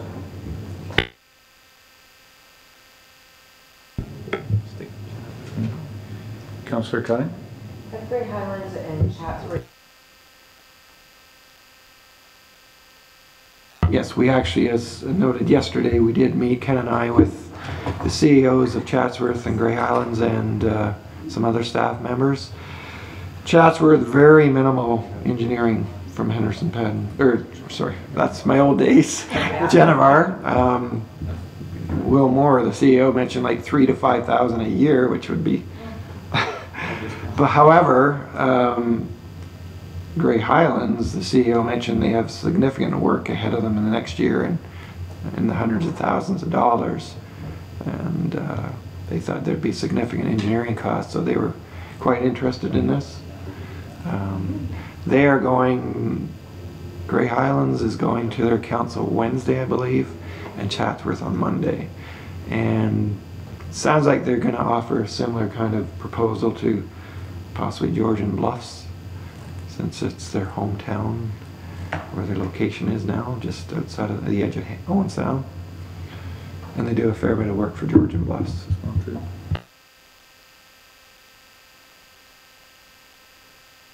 Mark? For one more thing out there, I've spent a lot of my life on the other side of the tender process. We were putting the tender in, and I can tell you there's a lot of pressure to make sure you're going in with the best bid. That's why I'm really in favor of that one.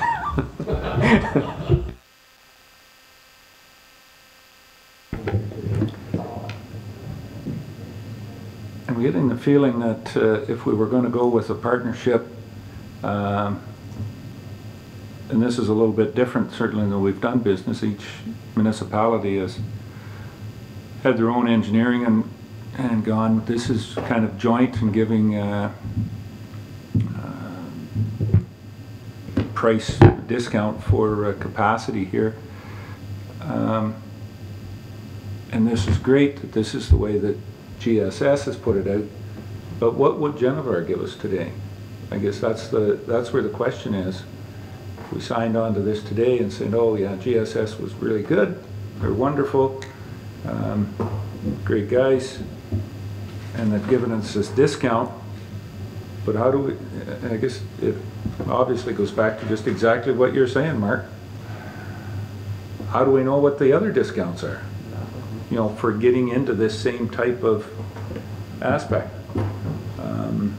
Gamsby and Manorow, would they come and say, spend $100,000 with us, you get a 10% discount across the 3 municipalities, you know?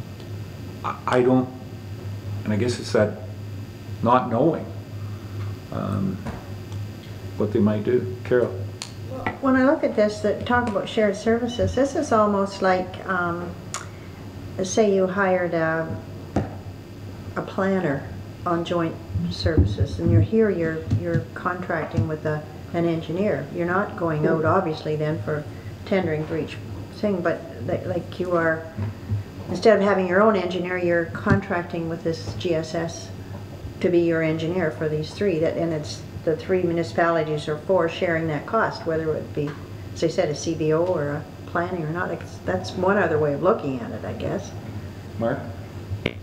Just to clarify, it wasn't an all or nothing. They said if you go to them with proposals, that they don't have to do a proposal, they'll give you this discount, but they still, obviously if you wanted to tender for another project, then they would do that, but not the discount. So I just wanted to clarify that part of it. So. John? Councillor Eccles? This is a wonderful idea, but I think it started on the wrong end. I think maybe 3 or 4 municipalities should go together and say, we want to tender as a group, and then go back to the engineering firms and say, we all wanted to be treated as one group, and see what kind of a discount we can get then, instead of the engineering firms coming to us. We should be trying it the other way and see what kind of a discount we can get. Mark?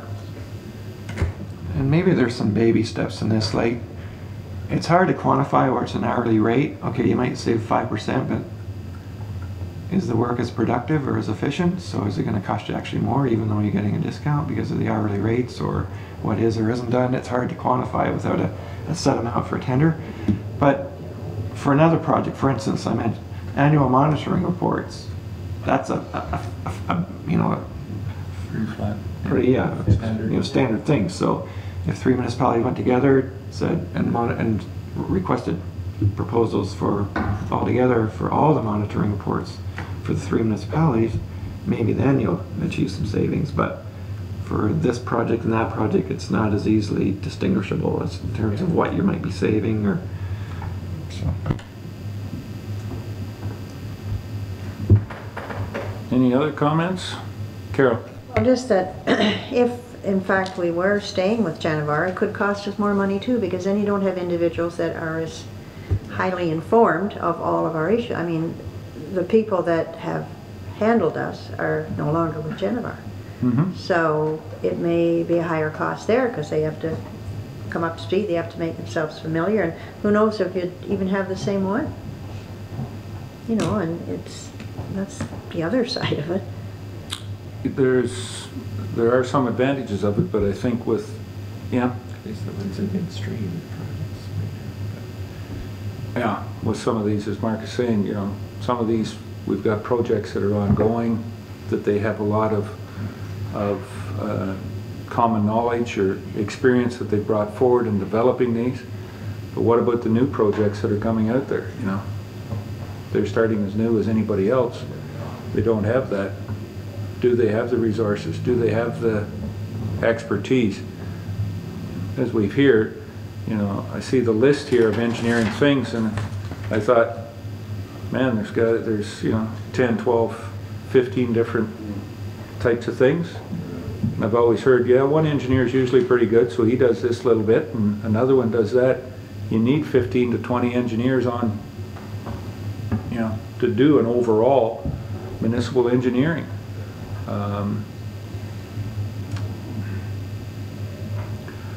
I think Councillor Eccles had it right when he said, you know, the 3 municipalities come together and go out and tender for this, for joint engineering, instead of having one engineering coming saying, we'll do it all for you, sign us up.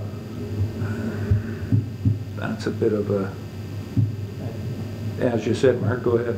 Well, it takes into account even what you had said, right? We don't know what the other ones would offer if they knew what this one's offer. That's why the tender, either way, it still works well. You can't, it's hard, locking into someone like this is not, I don't know, everything I keep hearing is we kind of go back to, well, let's ask, you know, we go out the other way, but it's still a tender at that process. Just you define what you want.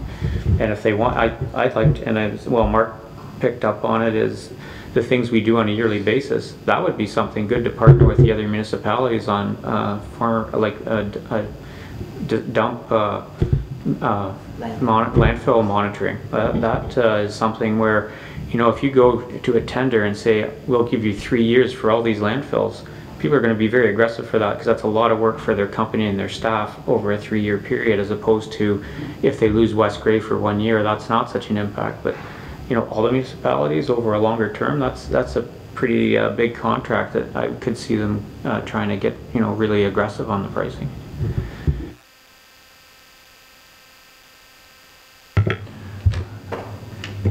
Great discussion. What's the solution? Do we have staff contact Chatsworth and West Grey, or Chatsworth and Grey Highlands, and say, yeah, we're very interested in a collaborative engineering process, but there needs to be a little bit more clarification, and I think there needs to be a little bit more competition on who we're going to work with. That's a magic word, competition. Yeah, I mean, it could be a good price. I have no idea whether that will be good pricing or won't be good pricing on landfill monitoring, on, you know,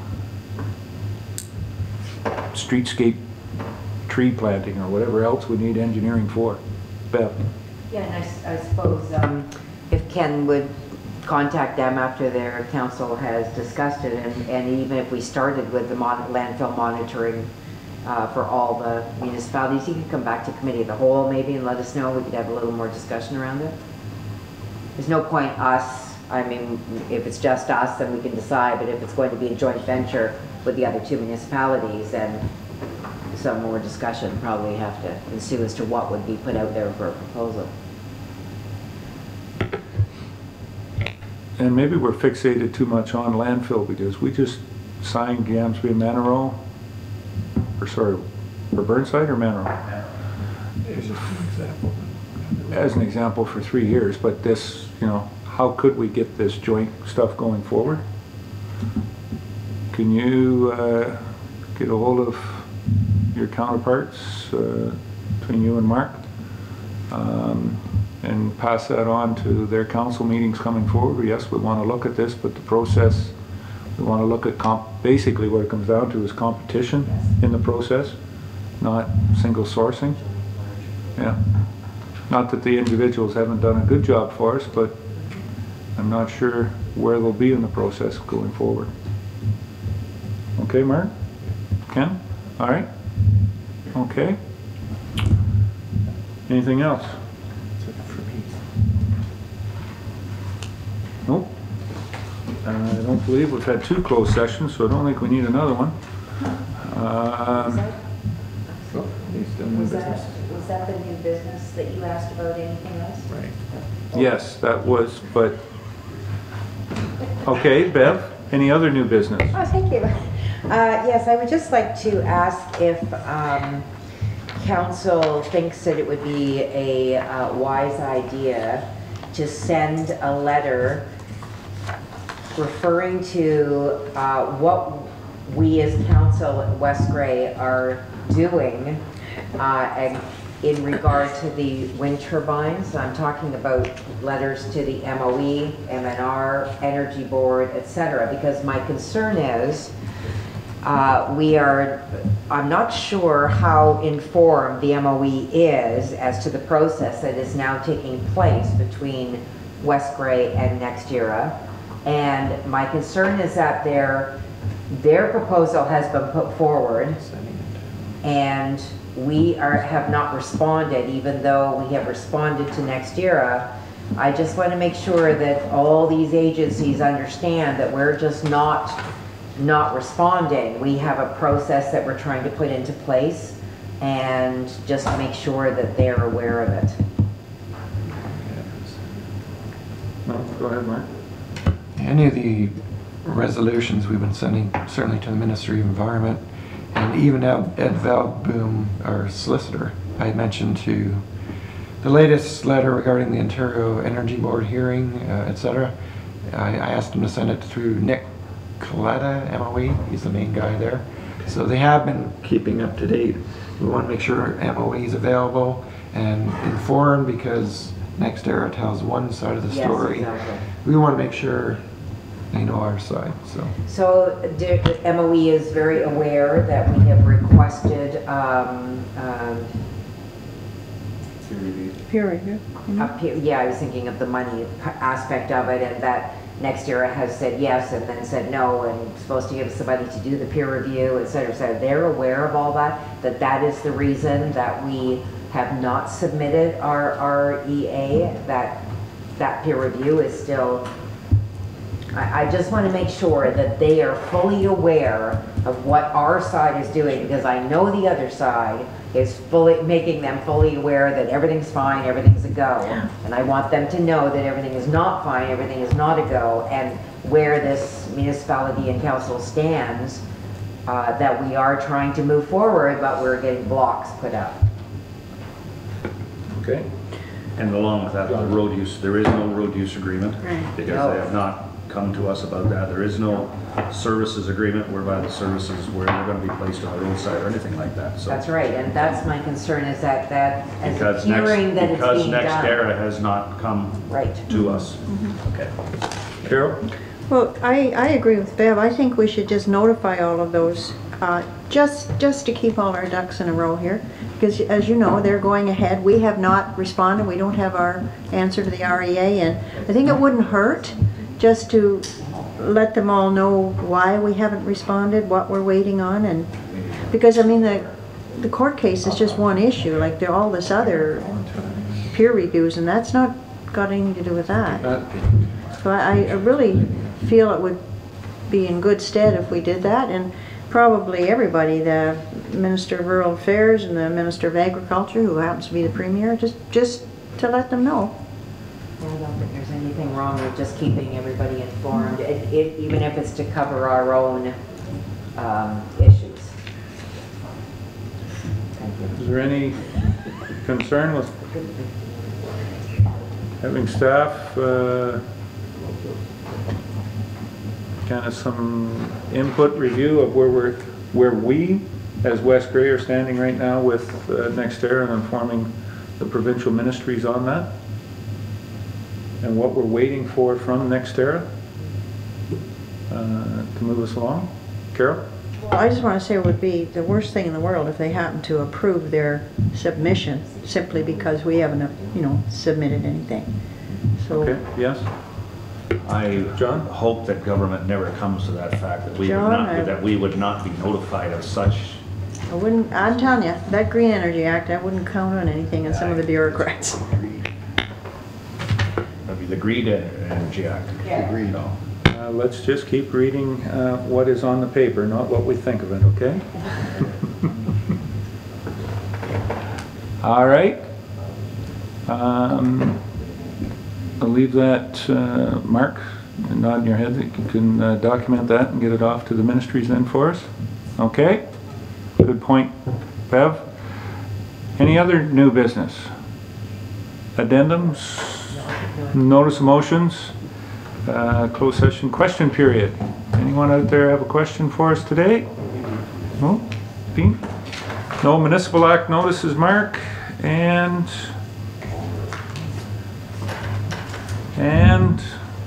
oh, Mr. Brapke has it. Number 20. We will stand adjourned. Mark has given us that. Stand adjourned at 12:35.